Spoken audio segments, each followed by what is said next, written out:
The time that is going to come is going to be very difficult for parents of this generation, and we're going to take a look at some things that make parenting now far harder than it used to be back in the day or a couple of decades ago.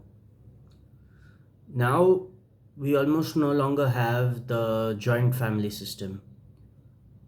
A lot of couples have chosen to make the conscious choice of living independent of their families, which means that once a child is born, unless the grandparents of that child come and spend time to nurture that child, one of the parents would definitely make a conscious decision to stay back to nurture that child.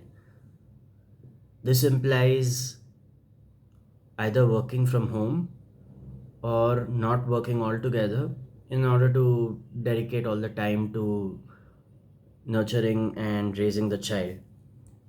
Let's see what happens if the latter option is chosen. If a couple decides that one of them would have to quit their job to nurture and raise the child, that means the family is then being sustained only by one income. Inflation is rising, the cost of goods is rising consequently, and it's becoming hard to afford what's necessary. So, raising a child on just one single income becomes extremely difficult. Let's go to topic number two, which is school fees.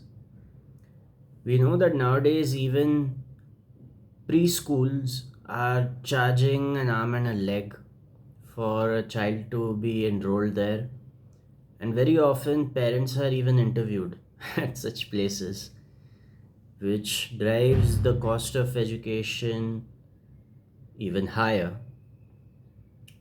Cities are getting crowded, there's more air pollution, there is a fight for resources. In a lot of places, water is becoming a scarce resource. This is making life more difficult. And lastly, the desire to chase status is growing, which is why people spend more and more on vacations every year so that they can have beautiful photos on Instagram and show their associates that they're living the life. A lot of problems, all wrapped up in one, are going to make child rearing very difficult.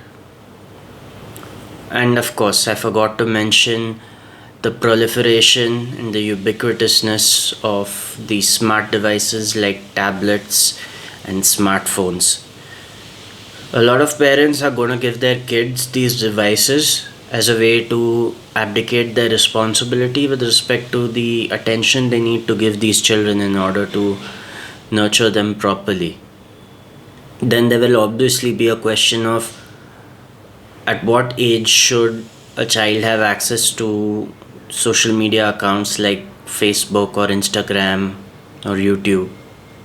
Some countries outlawed owning these before the age of 16. I'm not sure what the parents of this generation want for their children with respect to their digital presence, but arguments are to be made for both sides. You could say that being early on these platforms is what will lead to building of a digital presence and will serve as an advantage in the future. And on the other side, you could argue that doing this can raise someone's anxiety and depression a lot. So there are hard choices to be made on either side, and anyone who is going to have a child hopefully has taken all this into account so that they've made a careful, calculated, conscious choice. If you're watching this video and you don't have a child of your own, make sure you note down these points so that you'll know the obstacles that lie ahead of you.